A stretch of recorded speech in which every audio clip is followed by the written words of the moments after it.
that goes scot-free. They'll have to bring the guilt of corruption home. But at the same time, the tightrope calls for a balance. Ladies and gentlemen, it calls for a balance. And the balance lies in not overreaching. The balance lies in ensuring that no innocent are victimized. The balance lies in ensuring that it is not used as a tool for political vendetta. That is the balance of leadership. The leadership has to ensure that the guilty are not free, but the overreaching of any institution also has to be stopped and eradicated. Remember, in this fight, and I'll repeat again, because sometimes repetition is important. Remember that in this fight, perceptions are very important. The kleptocracy will try and create a certain reality in our minds, inaccurate reality that this accountability process is only one-sided. They will have arguments, they will have proofs. They may even have small evidences, ladies and gentlemen. But it is for us to clear and find out what is real and what is not. It is for us to continue with the process of accountability, hold tight to the rope of accountability.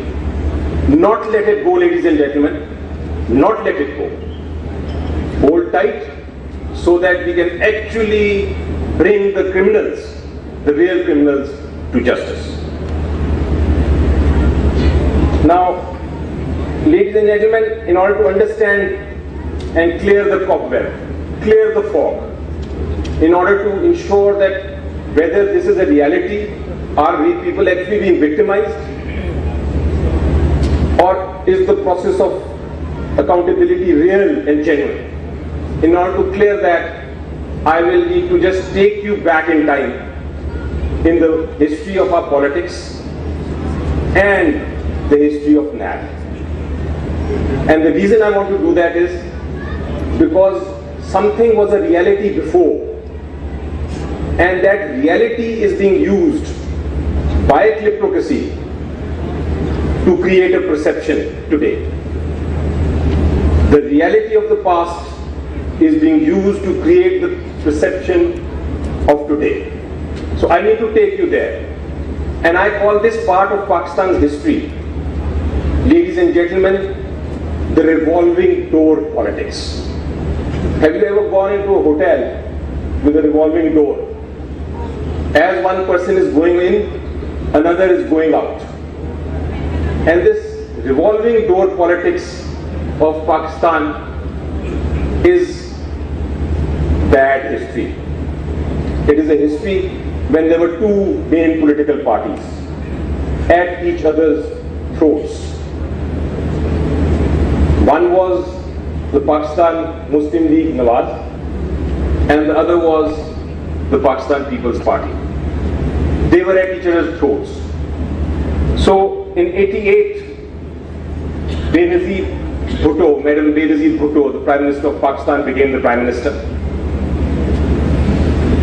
Ghulam Ishaq Khan was used by the PMLN to throw her out, an exercise of powers under what they call the Article 58(2)B. After 2 years, she was out. There was a lot of tension between the two. Revolving door, she goes out, in comes Mr. Nawaz Sharif as the Prime Minister.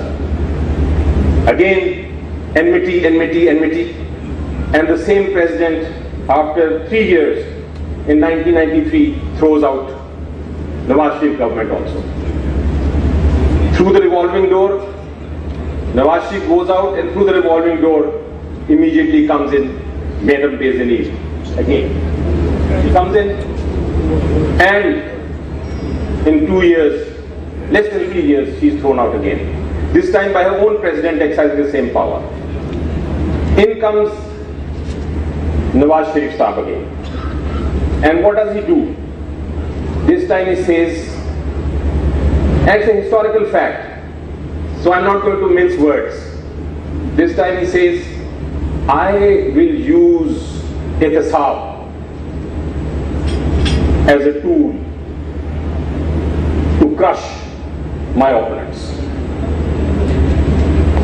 He said, I will make a law, because corruption everybody hates, and that will look good in the public, and it will look good.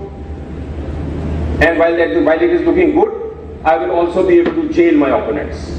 So he appointed this gentleman called Zaffar as the chairman of the Ehtisab Bureau. In common parlance, it was the time of Ehtisab justice. Cases were filed against Benazir, her family, her mother, her husband, and we all know what was going on. But this did not live long. Less than 3 years later, Mr. Nawaz Sharif was also sent home, and General Pervez Musharraf Sahab came in. He said, Ehtisab out, NAB in. And the NAB law was promulgated. This NAB law was also used by that regime as a tool for political opponent victimization. That was the reality. That was the historic reality. Then what happened? Then what happened was that our great leaders of the two parties that were fighting sat together somewhere. Where did they sit? They sat in the House of Parliament in London, and they came up with an agreement. Just 5 minutes. They came up with an agreement, and they said, no more victimization. We have been victimizing each other. They admitted in the document itself that we have been victimizing each other. No more victimization. And we will make it more transparent by having a chairman appointed by the leader of the opposition and the leader of the house together. So they said we will have an independent chairman, and therefore everything will be all right. When they came back in power after Musharraf was gone, they did make an amendment in the NAB law. That first amendment was relating to the appointment of the chairman. But what they did not do, ladies and gentlemen, what they did not do is equally important. There were many lacunas in the law, many gaps with the thing, due to which that law could have been abused. They opted not to change those laws in NAB, in spite of being in power for ages. I remember, ladies and gentlemen, same place, Awari, not here but next building. We were having a conference under the auspices of Supreme Court Bar Association of Pakistan. I think Mr. Kaira was also there. And we called upon the political parties of the time, and we said, please amend the laws so that we can make them more transparent. Please make sure that we don't lose this accountability process to perceptions. But what did the PMLN say? There is no need. The law is clear. It is unambiguous. We will not change it. So the law was not changed. Ladies and gentlemen, when we came, I've got a thing, I had some 10 minutes to go, but I'll try and close this now in 5 minutes. So ladies and gentlemen, when we came in 2018, we inherited this law. The current government inherited this law. And we inherited the lacunas. But one thing was clear, that in this 3-year period, we said we are not going to spare anyone. We are going to change the perception at least. The perception that the powerful are not going to be held accountable. We said we will leave NAB to reach out and touch kleptocracy if they can, and we let that happen.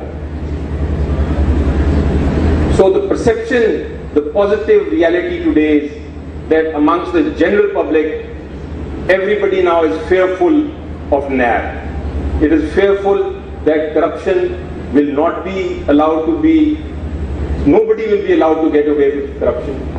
That powerful can also be prosecuted. But at the same time, having made this point, the perception is still there. Even while I was coming into the hall and talking to a few people, the perception was still there that no, this accountability process is not as transparent. We heard two of our very learned panelists also say the same thing. So, what is the job of the government now? The job is first to identify why this perception is still persisting. It is an inaccurate perception. It is not correct, because what we want to do is make sure that everybody who's corrupt, wherever he may be, is brought to the book. But why is the perception still lingering? Why is the repetition by the kleptocracy that no, this accountability process is not transparent? Why is it still continuing? We need to identify that, and I have identified the 3 points. One,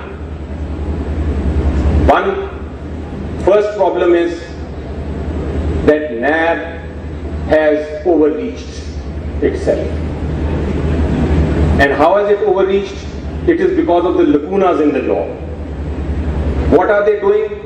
They are taking collective decisions by cabinets. They have filed references on the basis of that. They are harassing bureaucrats who decide a question, who decide something without any corruption, without any evidence of wrongdoing, without any benefit, and prosecuting them. They are getting involved with private disputes. So the impression is being created as if a number of innocent people are being victimized. And that impression is feeding into the perception that the accountability process is not correct. Sorry. Second important aspect is that yes, NAB has certain structural flaws. I would say, as a lawyer, what is most important is for an institution or investigating agency to have a separate department of investigation and a separate department of prosecution, so that when the investigators bring in the case to the prosecution should be able to independently judge. That is not what is happening. The investigator comes in, brings in a case, and the case is filed. So at the end of the day, when cases are not being decided, perception again comes that no, look, because the cases are not being decided, it is taking a long time, therefore the entire process is one-sided. So these perceptions, ladies and gentlemen, have to be cleared. The latest ordinance that we have passed, I agree, it should not have been through ordinances maybe, but the fact is that because we cannot sit together as political parties and decide matters in cases of emergency, for the temporary period, we need to bring the law, we need to correct the law. So these lacunas, because of which NAB was overreaching, these lacunas have been clarified in this ordinance.